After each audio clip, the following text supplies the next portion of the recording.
So my story is about student politics, which is possibly the craziest kind of politics there is. But anyways, it begins in my second last year of undergrad, at the very end of the year, working on a group project, last one of the year, and I'm working with a bunch of people. You know how group projects go. Some people are good, some people are less good. But I have one really great partner who happens to be the president of our student association that year. And despite the trials and tribulations of collaboration, I guess I impressed her with my ability to work with people. And she told me that I should take her job next year and be the next president of the student association. And I've never really been one for school spirit. Blunt wraps for everyone. But I figured I do like parties, and the student association gets a budget. We could throw some parties. I don't know. And I started telling her this, and I was like, yeah, sure, I'll run for the position of our social event coordinator. I could do that, make some posters, find some cool venues. We study urban planning, and so I think we're uniquely positioned.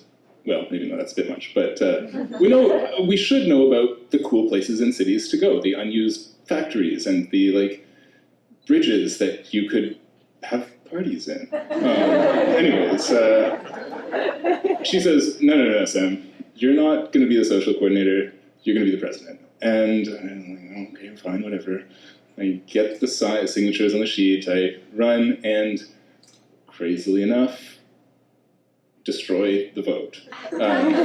So all of a sudden, I'm president. And the summer goes around, and we come back to school next year, and I should probably mention that there's all kinds of people who are in an urban planning department studying in their undergrad, but for the sake of generalizations, I'll put them into two groups. The people who are design-oriented, creative class-type people, the community organizers and the social advocates, these sorts of people who want to get into urban planning to, speak for the disadvantaged and advocate for housing and affordable transit and these sorts of things. And then there's developers. And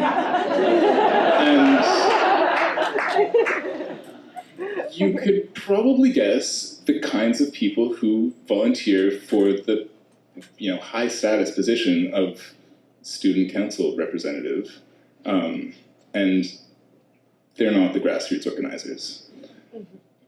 I'm standing there and I'm president, and I don't know, whatever. But I figured it's gonna be great. We're gonna throw lots of parties, and we even start the year off with a big party, and I get all my friends to send some photos in. We put photos up on the wall at the burrito joint next door to the school, and we have wine and cheese, and I'm blown away by how easy it is to throw a party. I shouldn't have been so surprised, but it was great. As this semester goes on, it's probably worth mentioning that I only had half a year in this final year of school. I only had one semester, so even though I was going to be the president for the whole year, I only had classes to go to for the first half, which is going to be great because more time to focus on important stuff,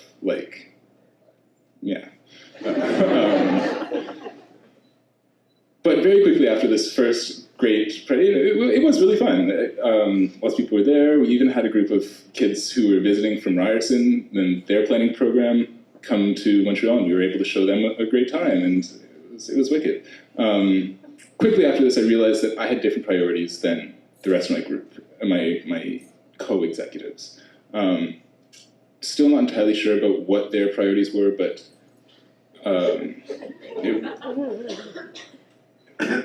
whatever. I guess they wanted stuff for their resumes or something. I don't know, developers.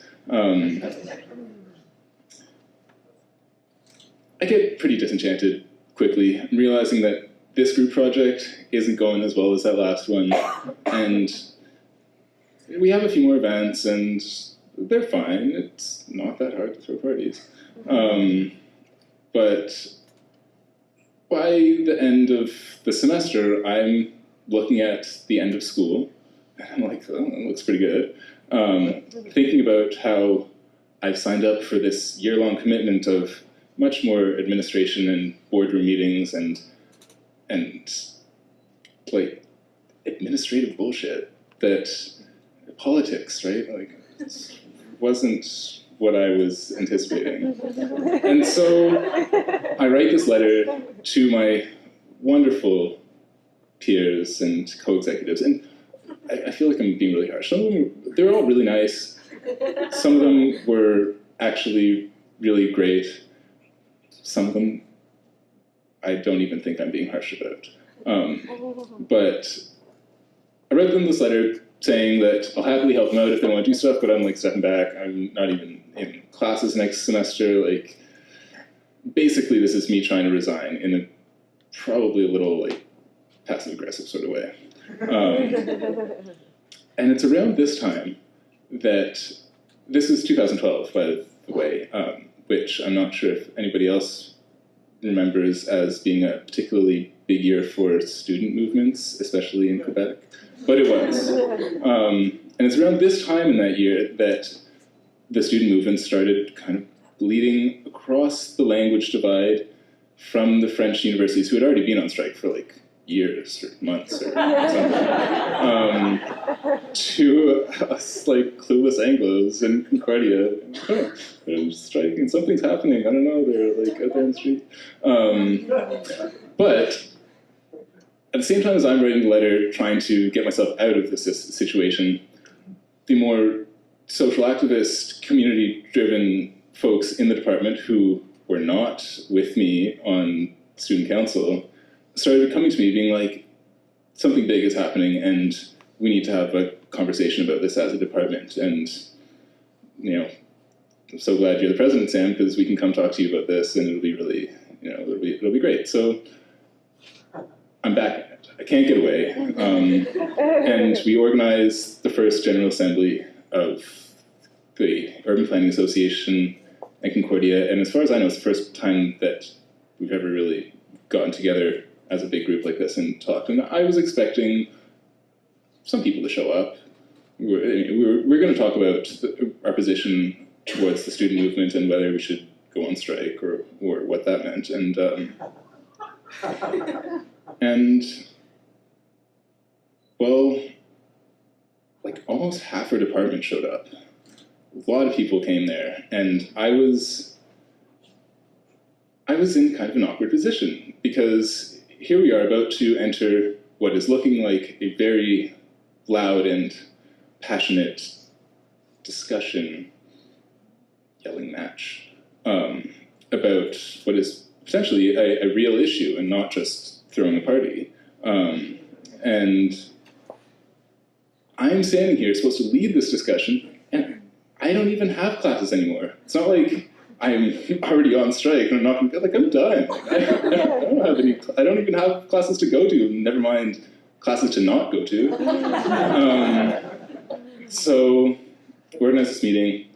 I had a speech already to present. One of our teachers, our wonderful teachers, who also fell along similar lines between, their lines were more like social geographers and community activists versus like physical geographers and rocks and plants and stuff. And one of my social advocacy professors, right as I'm about to give my like kind of awkward speech, I was like, let me handle this, Sam. I'll introduce the subject. And she talks about all the things that we have been learning for the past 4 years in the classes about how neoliberalism undermines capacity of already disenfranchised and marginalized people to, enter public discourse and all of these things, which I'm like, yeah, this is totally what we're here in school to do, right? Like, thanks, Norma. Like, let's go. And so instead of leading the discussion myself, because I think I might be, awkward position, don't want to be seen to be forcing action on somebody else that I have no real stake in either way, I get a third-party, impartial person to moderate discussion. It really doesn't even matter because it was such a mess, which in hindsight is I should have expected, because politics is messy, and especially student politics. It was like, whoa. But that set the tone for the rest of the year, and I've never spent so much time at school. And again, I was supposed to be done. I was not supposed to be there anymore.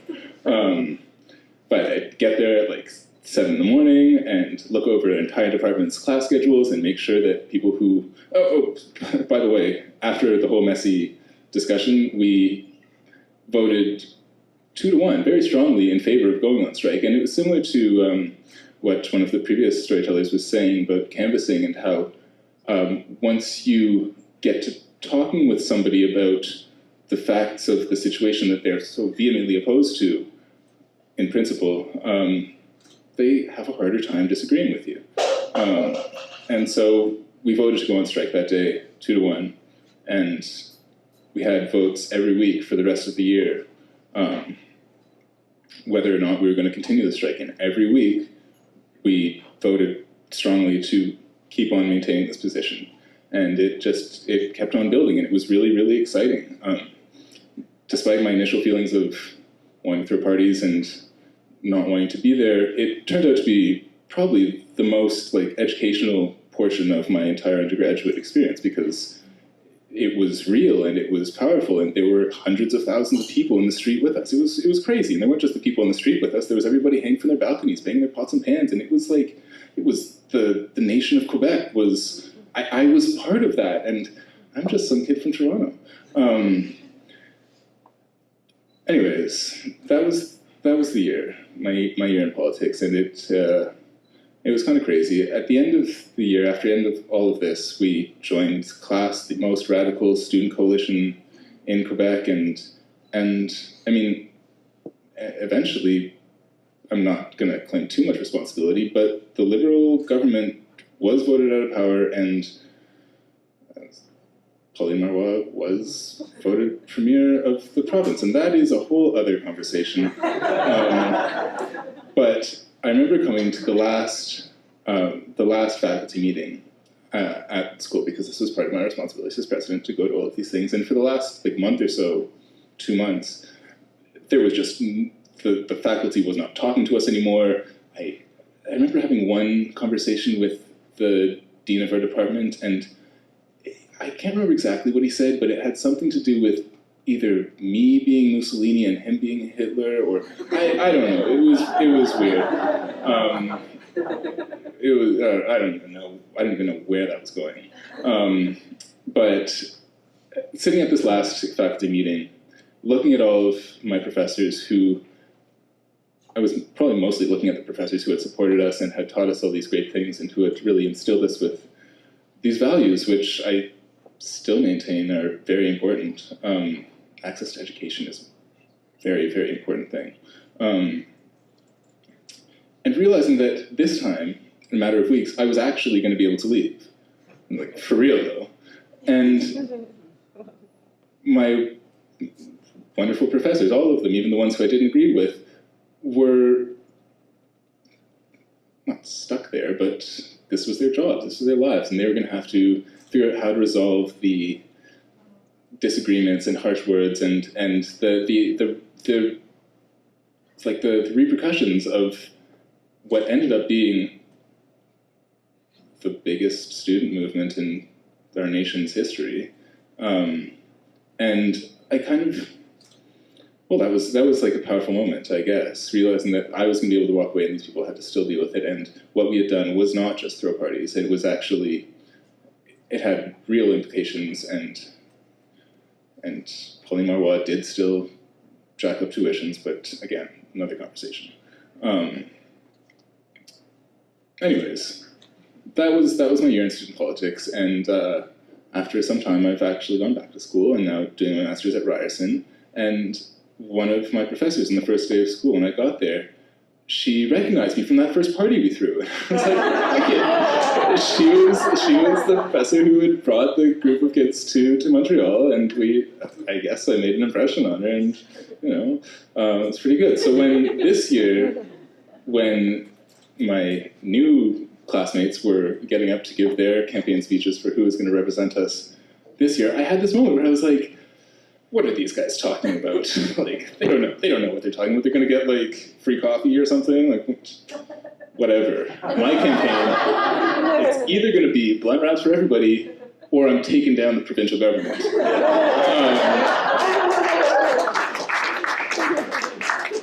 Then I realized that I never wanted to do that. I just wanted to throw parties, and I could probably just do that on my own.